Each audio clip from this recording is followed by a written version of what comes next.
Hello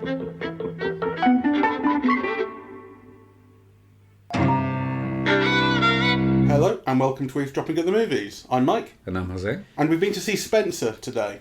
Yes. It's been an interesting day of indulgence in the establishment of England. Hasn't it? Because we saw Mothering Sunday before that. And I'm surprised at the number of similarities in all sorts of ways that the films share, actually. Or at least some degree of common ground between them.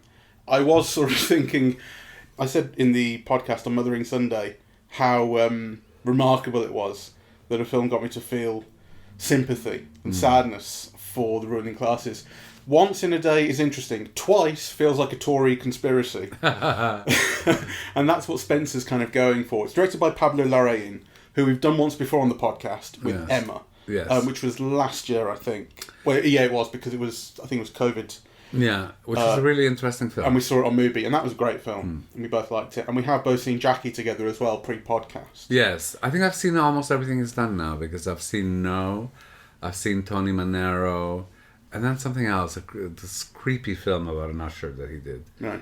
Well, Jackie, Emma, and this are the only three of his that I've seen. This, I think, is the one I've liked least. I liked it very much. Yeah?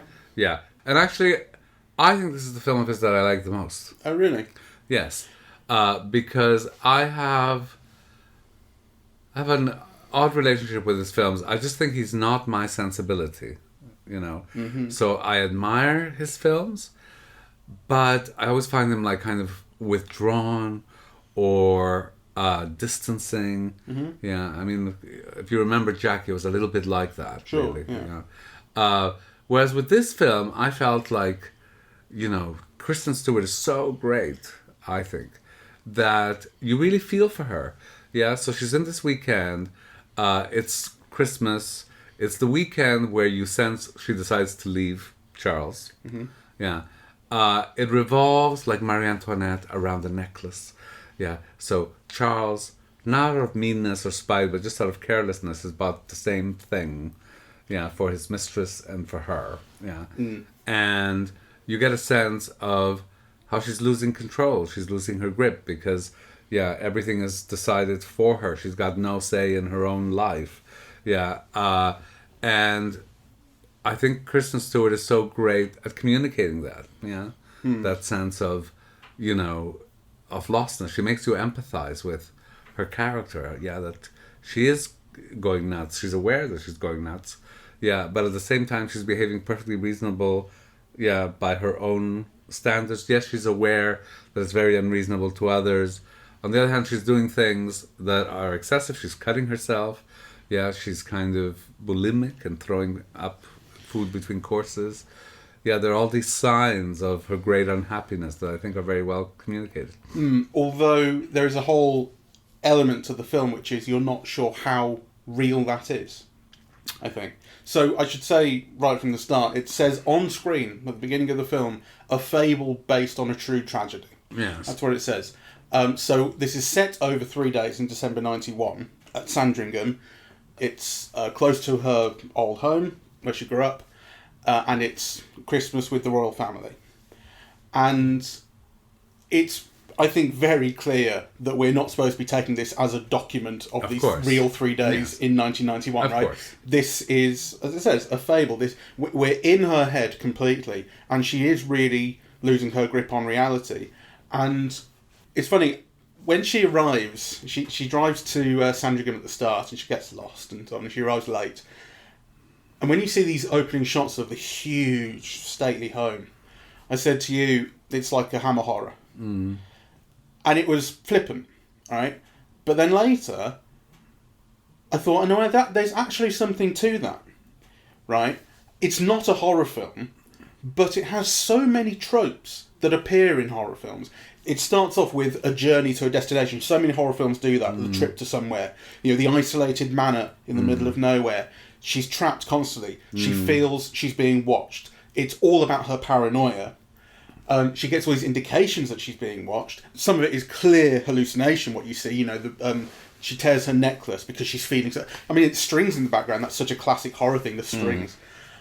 She tears her necklace in a kind of moment of intensity at dinner, and all the pearls fall into her soup, and she eats and crushes one of them, and then she regurgitates it later. Clearly, we're not being asked to believe that this is real. No, the thing about cutting her arm, and then moments later, the mark is gone, and it's not highlighted, but you can see there is no mark on her arm. But then there are, phrases, she's cut herself again. Yeah, sure. The point is to say, though, that there is the use of horror tropes, horror filmmaking in here to communicate this heightened reality, this psychosis that she's experiencing, which I think is actually, what started as a flippant comment actually had something to it. No, I agree. I see it. Yeah, I do see that. Are you really seeing what you're seeing? Is it all in your mind? Like, are these monsters real? Right. Right. The moment that you first see Anne Boleyn show up in a shot, so there's this book about Anne Boleyn that she finds in her assigned room at Sandringham, and she starts reading it, and the moment that she finds the book, I'm thinking, this is quite heavy-handed, the parallel it's drawing between the two of them, and then you see Boleyn show up in a shot, and then it becomes clear that she's imagining her. I mean, obviously, Anne Boleyn's not really there. The moment that she does appear, though, it's just a cut to her, and it's like in that moment in a Ghost film where you cut and there's something there. And it's quite shocking, because I really didn't expect anything like that. That's the first indication, I think, that there is going to be a heightened reality here. And then as it goes on to really emphasise that book and the parallels between her, or that she feels between her and Anne Boleyn, I thought, this is so heavy-handed that I actually kind of respect it. I respect the level of effort it's going to draw this between them. Yes, I don't know. I mean, so there are parallels made that Henry VIII also gave the same necklace to him and Jane Seymour. Gave the same gift, yeah, that's right. And that Boleyn was cast as someone who was having an affair, and the affair actually was being had by Henry VIII. Yes. Though I think the historical record would recount a little bit of a different story. That she was also involved with someone, I think. But anyway, what I found really interesting about the film is that the institution of the monarchy, because it is about the institution and not the people, right? Because actually, in some ways, you are seeing the people being quite kind, might be pushing it, but, trying to be agreeable and so on, right? I mean, even Charles, go with your mother, right? But the institution itself is monstrous, with kind of all the obligations, all the detail, all that surrounds it, that people have no privacy at all, right? So on the one hand, there's a concern with what the journalists outside and the paparazzi might be seeing through the windows, but actually you can't do anything inside the palace that isn't being kind of reported and talked about and dissected by all and sundry. So I think the film is very clever about kind of doing those binary and parallels, kind of, the problem is posited as being outside, but really kind of, what's posited as being outside is really like, the state of being inside. It's a wonderful portrait of somebody losing, in the middle of a nervous breakdown that is caused by not having control over their own life. And I thought Kristen Stewart was just phenomenal, really. I mean, I think it's a truly, truly great performance. So on the one hand, there's an element of impersonation, the tilt of the head, the eyes going up, the voice. But I think it just exceeds it, and there are like some close-ups where I think she's just extraordinary, at kind of communicating her feeling, and also looking both extremely beautiful, I think, but also looking like Diana, which you wouldn't think Kristen Stewart does, So she's kind of like evoking her in a way that is, I think, really quite extraordinary, and that goes beyond impersonation. The thing about Kristen Stewart's performance is, I think it is really great, but I don't think she's asked to do enough different things. No, I don't agree. To me, she does. So I mean, she does. Incredible different levels of cracking up. Her body language at the dinner table, extraordinary. The warmth with her children. It's like, one of the characteristics of Diana, but very far from what I associate with Kristen Stewart anyway. You know, the interactions with the Sally Hawkins character, the response, the sort of handmaiden who she relates to, and feels she can confide in. Yeah, but who's in love with her, and her response to it. I thought all of those were like quite incredible things that she does, really. You know, and you really sense like at various levels in the film where she's opening up, or when she's completely shut down, or when she's in the process of shutting down, or when she's on the verge of madness, right? Like, kind of, you know, she's communicating all of that, like, almost transparently. I thought it was incredible. Yeah, she is. I think it's an issue of tone. I don't think the tone change. I mean, maybe that is kind of the point, that there's a feeling of constant intensity to her paranoia that is really only alleviated when she spends time with the boys. Yes. And they have that candlelit game with each other in the and it's night. not paranoia when it's real, because the thing is that the film... Well, all right, psychosis. The film is telling you that she is under constant surveillance. She's not even allowed to choose the clothes she wears on private occasions. I mean, this is a family gathering. Right? It's not a state dinner or anything. Right? Yeah, so kind of, you know... Yeah, paranoia is not the right word, but you know what I mean. It's an intensity of psychosis that is being evoked almost constantly, and I felt that it lacked variety. I didn't. I mean, honestly, I did not. And for me, the comparison with the film, the Mothering Sunday. Yeah, the Mothering Sunday, is that these are two films that I expected very little of, and that really surprised me. Did you really expect very little of this? Because I know you said at the start you have the kind of iffy relationship with Pablo Larraín, but I've always had the impression that you at least find things to respect and interest in. Okay, well that's what I mean. Yeah, I expected it to be interesting. Right. Yeah, and I was curious to see what he'd done, but I'd also told you that and I'd forgotten about Emma. But all his other films that I could think of were films that at best I admired, but I really didn't warm to any of them. Right? I mean, one year I even taught No, right, because No is so interesting. I mean, I love Gael Garcia Bernal, who's the star, and it's all about using the same marketing that you use to sell Pepsi Cola or Coca-Cola to convince the Chilean populace to vote against Pinochet and to vote for democracy. Yeah. So you'd think it would be right up my alley, and I still didn't warm to it. Fair enough. So I mean, I'm not saying this is his best film, but this is the film of his that I have liked the most. It's that emotional openness, and I think it's Kristen Stewart who makes it so for me. I mean, you feel connected to her, right? Yeah, you do. You do. Even though for me it is mostly that she's just constantly on the verge of tears. Well, that's true. Yeah, but I think that is also the character as we remember her. Yeah, always like either withdrawn, or teary-eyed, or lonely, or all the famous iconic images of her alone, in front of the Taj Mahal, or in the interview with Shabib, like with that voice looking up, the soft voice, I think, that is. It must be said, those aren't images that have any meaning to me, because my recollection of her is that I was 9 years old when she died. Right.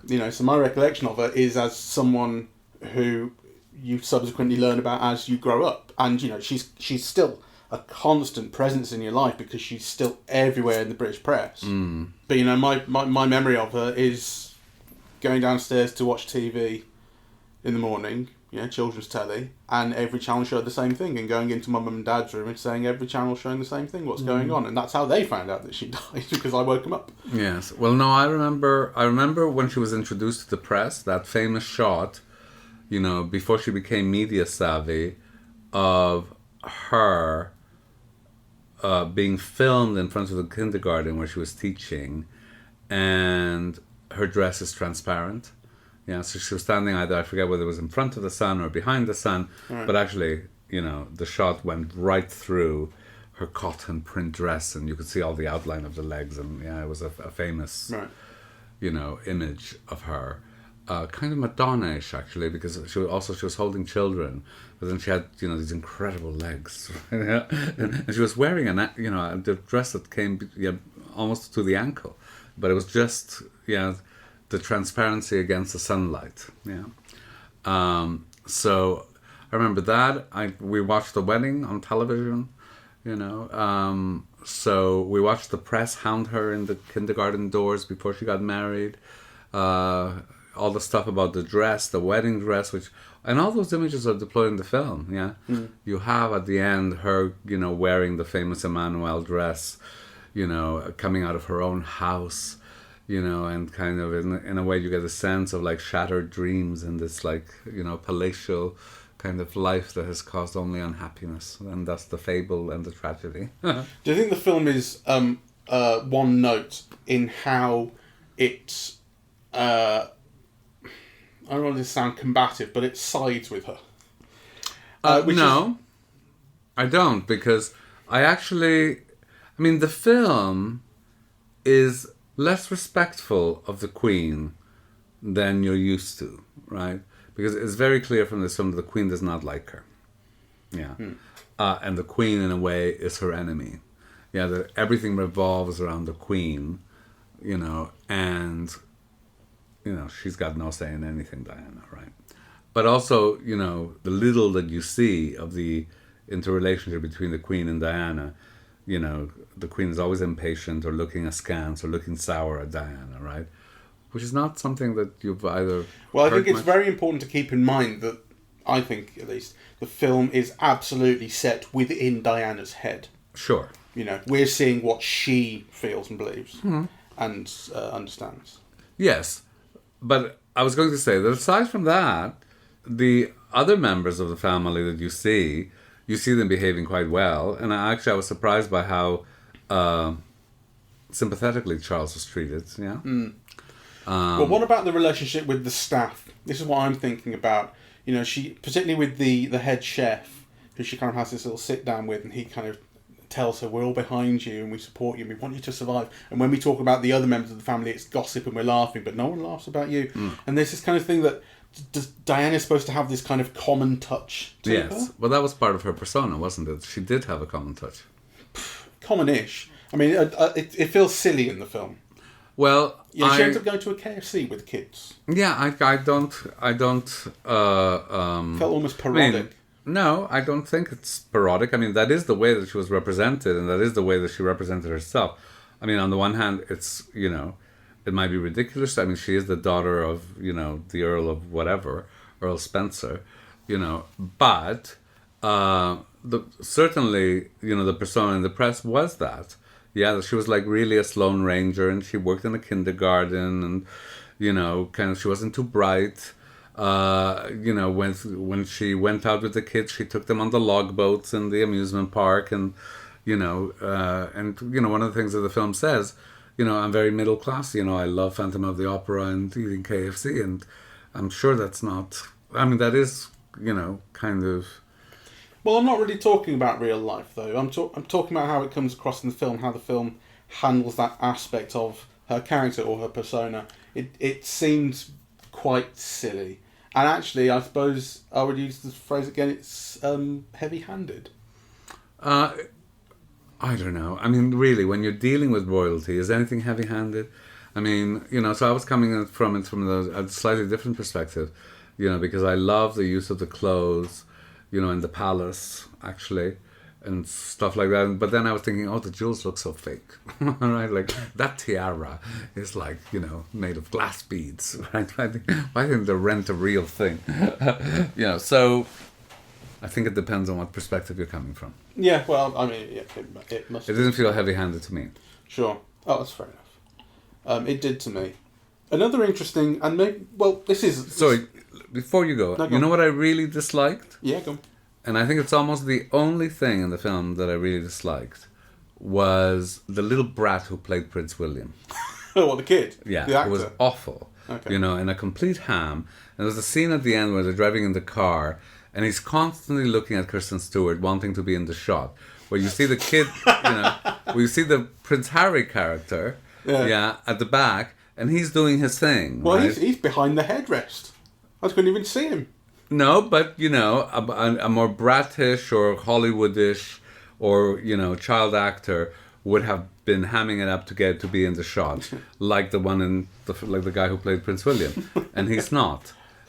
So that is the only thing I really dislike, the casting of that actor. Right. Do you think the kid who played Harry was all right? Yeah, I did. I quite liked him. Yes, I liked him. Although I think it's interesting that basically the only, with the exception, I suppose, of the one with Sally Hawkins, the only other relationship she has that is meaningful and that she feels kind of comfortable in is the one with her kids. Yes. She really connects with them, really relates to them, and actually, I really like the thing with the scales at the end. So there's this thing about the scales. There's this seat that you sit on, old-fashioned scales at Sandringham, and apparently, I have no idea if this is based on reality. It is. It's a tradition that you go there and you get weighed, and then after Christmas you get weighed again, and you have to have put on £3 or £3 stone. £3, yeah. Otherwise you haven't enjoyed yourself. Exactly, that's how much you've enjoyed yourself.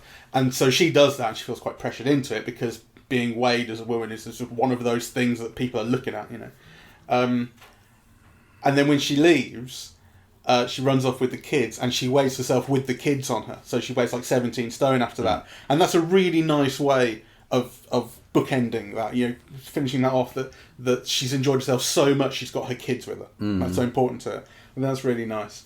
But I thought maybe it to some degree speaks to her kind of mental state, that she's comfortable with children and having this childish relationship, whereas with the adults in the house there is no connection. Actually, she's being watched like a child. Yeah, I mean, that's how it makes her feel. Yeah, she's being watched like a child. She's considered a problem child.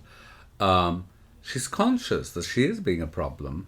Yes, her constant lateness, and so on, which can be seen as like a sign of disrespect to the Queen and therefore the Crown. Yeah, and which is often perceived as like really a very small demand in relation, to the sacrifices that other people make, like soldiers, which are kind of, it is, something that's brought into play. So it's seen as being willful and selfish. And it's an interesting opening to the film with regards to soldiers, because you start off with these shots of the Sandringham estate, and the soldiers are bringing in military crates, right? This is like M1A1 rifle on the side and things. You're going, what the fuck is going on here? And it's only when you get into the house and everything's finally opened up, you realise lobsters, cakes, drink. That's what this all contains. But it's a military operation. It's running all this at the start. That's right. And I think you're meant to see the whole thing as being run like a military operation. Yeah. And in fact, it's not the Queen the head of the armed forces. I think, like, technically, yeah. And the Timothy Spall character, who's kind of he runs the Sandringham estate or something a bit like that. He's brought in for extra security. That's right. And he's kind of running the operation. He's a former Black Watch, as he explains to Dan at one point, and that's one of the times when the theme of being watched is very apparent and very explicit. Like, that's his job as a military man, to oversee her. Yes. I don't know, because I am like somebody who's very interested in history and royalty and royal biography, and I'm an archetypal kind of gay queen in that regard. And the tragedy also is that she's not interested in power, and she's not very clever, right? So all she's got is her feelings, right? If she were smarter, she would play the game better. Yes, she would show up on time for dinner and then do her own thing later and manage to carve out both, an interesting private life for herself and be able to do things that she wouldn't normally be able to do outside of that context and so on. But, she's all about her feelings, and her, acting out. And acting out, and, in a kind of a very 80s Valley Girl way, actually. Where you're the center of the universe and it is all about your feelings and you can't see a way beyond that, right? So I think kind of, the film is interesting in that way because, she's very sensitive and she's very honest and so on. But also, she's not worldly and she's not clever. I want to bring up, I think, what's a minor point, but an interesting one, and it's another comparison with Mothering Sunday. And it's that in the Mothering Sunday podcast, I talked about the aspect ratio, and it's a non-standard aspect ratio, and I estimated it was 14:9. And then I saw this, and I thought, is my aim really off, or have I just seen the same thing? Because it'd be very unusual to see that twice in one day. And so I looked it up, and I was off with the estimate. It's 15:9, apparently, which is not quite widescreen, but it is this non-standard aspect ratio, and they're both in that. Okay. And well, that makes sense to me, because it's not 4:3, but it's a more intimate ratio. There's something that there's a kind of slight squatness to the image compared to what you expect. I think it really works for both films, and I wonder whether it's going to be something that we see more of. It just seems so unusual to see the same thing twice in one day that I haven't seen before. No. I don't remember seeing before. Yeah, so well, it works. Yeah, I agree, and I think both films actually look astonishingly beautiful. They do. I really love the way this one looks, and it has its very heavy use of wide angle. That's again, it's something that conveys psychosis quite effectively, and that's another little bit of a horror thing. The one real big difference here is that she escapes and gets a happy ending. Well, except we know she doesn't. Well, but it does. I mean, by the end, it seems like it's almost set in a parallel reality. She runs off with the kids and just sets up her own little private life in London. Well, but the thing is that the film relies on our knowledge also of what we know happens later, right? So you know that it's a brief respite. That this moment of triumph and so on. I mean, I'm not sure if that's. I do get what you mean, but the thing is, the film is such an obvious fantasy. Not just the fact that it tells you so at the start. That is it not escapism at the end? This wishful thinking of imagine this happy ending for Diana. No, because we know what the ending was. I mean, the film kind of touches on the Diana we know from the media, right? On events of her life that we recognize, on the childhood. That we also recognize, the relationship with Charles and Camilla that we know of. The Queen is there, the corgis are there. I mean, I don't think. I mean, if it was going to be a fable in the sense that you say, it would be, very different. But it puts this very highly stylized spin on everything, takes us into this, as I say, psychosis, these imaginings, these hallucinations, and so on. To the point where you do start to question how much is real within the context of the film, how much is imagined, and so on. That's why I think for me, I felt like it's giving into escapism at the end. And so, no, I didn't feel that way. I mean, I think it was like, it might be worth exploring the ending, because we know it's the ending to the film, but it's not the ending to her story. The ending to her story we know. And actually, I think this is also what makes the film so interesting and evocative, really. Because we know she was on the verge of cracking up. The film has a kind of a Marilyn Monroe thing, that it really is all about her beauty, her pain, her inability to find fulfillment and meaning, and so the film leaves us on a high, but it leaves us on a high when we know that will not be the end of the story. And it's part of what makes it, the tragedy, really. Yeah, the film is not the triumph of Diana. It's, fable and tragedy, right? So... well, a fable based on a true tragedy. Things that are based on can divert. I think it's a film that is not interested in the end of her life. It's a film that indulges in, at the end, it indulges in the pure happiness of this moment, and gives us that to leave on. Yes, but that's not divorced from what we know. I mean, everybody knows what happened to Diana, right? So the sense of her being hunted and pursued and so on, will exacerbate. That's the tragedy. I mean, this is just, kind of a punctuation mark on a story that is to be continued and that we know, right? So I think where the film offers like a valuable insight is that it puts you inside her head, for this moment, which is a kind of a transitional moment. It's a moment, where there's an opportunity of escape. But actually, what's rendered really tragic is that we know she won't. I also want to talk about the music a little bit. I think the music, I briefly mentioned strings. Music is certainly something that contributes to the sense of psychosis, if not outright the sense of horror that I've been mentioning.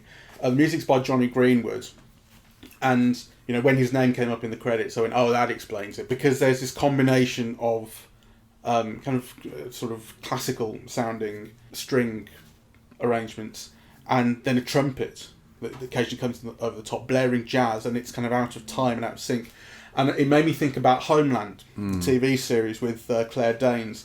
The opening of every episode of Homeland, the theme music, is this weird, off-kilter, jazzy number that was also used in the soundtrack, I think, quite heavily in the first season or two, and then it stopped doing that. But it was all about Claire Danes' character works for the CIA, and she's this kind of genius, and she's relentless at tracking this guy who's come back from the war, and they think maybe he's she suspects that he's been turned by the enemy. And there's this strand in it about her mental illness. She's bipolar, and when she refuses to take her meds, that's when she's more creative. It's kind of a fairly common trope of mental illness in film and TV, that the meds cloud your judgment, so you go off them, and then you start to behave irresponsibly and dangerously, but that's where you hit your genius, and that's when this jazz would come in. And Spencer is certainly not doing that heavily with mental illness, although I think it's quite clear that Diana is depressed, and I took seriously and as real the talk of her cutting herself, at least within the context of the film. Don't know about real life. And the way the jazz comes in, it's always heightening her psychosis in those moments. It's something that the music is something that builds up and builds up and builds up, and then jazz starts to come in over the top, and that's when she's at her most frantic. It was unexpected. I suppose I didn't know what to expect of the film, but I didn't expect that. I thought it worked extremely effectively in heightening the mood. I think the film also has incredible images.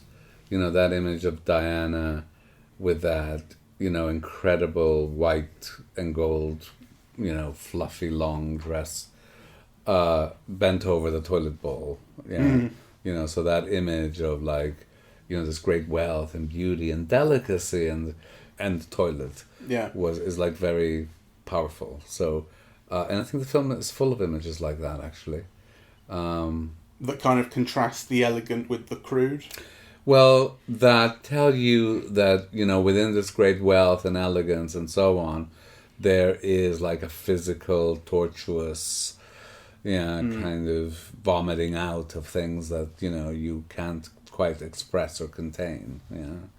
That it's unbearable. And that it kind of comes out. Physical is the word. No, it's a very tactile film. Yeah. It's also, I think, very worked through on the symbolic level, right? So, basically, you're meant to see Diana as some kind of pheasant. Yeah, that's beautiful and has colourful plumage. Yeah, but actually can't fly away, and is just basically there to fulfill her function and, have the beaters come and take her out and be shot. Which is, Yeah, and she says to the pheasant at one point, she's talking to a pheasant, if you're in the city, you should go to London because they'll look at you there and they'll marvel at your plumage. Yes. But here they'll just shoot you. Yeah. Which is, it's how she feels. Yeah. It's pretty on the nose. It is, and in some ways it's what happens to her later in Paris, right? Chase, and I think there's a lot to like, and really the most extraordinary thing about it is really Kristen Stewart. Well, they're talking about Oscar nomination as well. They might. Well, I think it is the most astonishing and unexpected performance I've seen this year. Yeah. I was thinking she's obviously someone who's had her own experience of being kind of shredded by the press, and I've no doubt that feeds into her performance here. Yeah, and her understanding of the role. It does feel actually quite personal, a little bit like Red Sparrow did with Jennifer Lawrence, because that was after the nude photos leak. It wasn't just her; it was a lot of people. But she was obviously just about the most famous in that hack, and that was a film about to a degree at least, about her reclaiming her image of her body and her power in it. Yes. That was more potent. I think this is a little less direct about that, but I think it's a factor. And it's a truly great performance, and I think a revelation. Yeah, so let's wrap it up. I'd say it was my least favourite of the three that I've seen. I thought Jackie was terrifically interesting, and mind you, I haven't seen it since it came out of the cinema, but I remember being really blown away by it, and really, I felt so connected to the space that Jackie Kennedy was in during, set around her husband's death, obviously. And Emma was a really surprising and beautiful film that we saw. Yeah. This I did find less in, but Kristen Stewart is great, and it is a good film. Yeah, I think this is the one that I've. I'm not saying it's the best one, but it's the one that I've liked the most. So I highly recommend. And yeah, thank you very much for listening. We are eavesdropping at the movies, and we are on Apple Podcasts, Audible, Google Podcasts, Spotify, SoundCloud, and YouTube. On social media, we're on Facebook and Twitter, and the website is eavesdroppingatthemovies.com. Thank you very much. Bye-bye.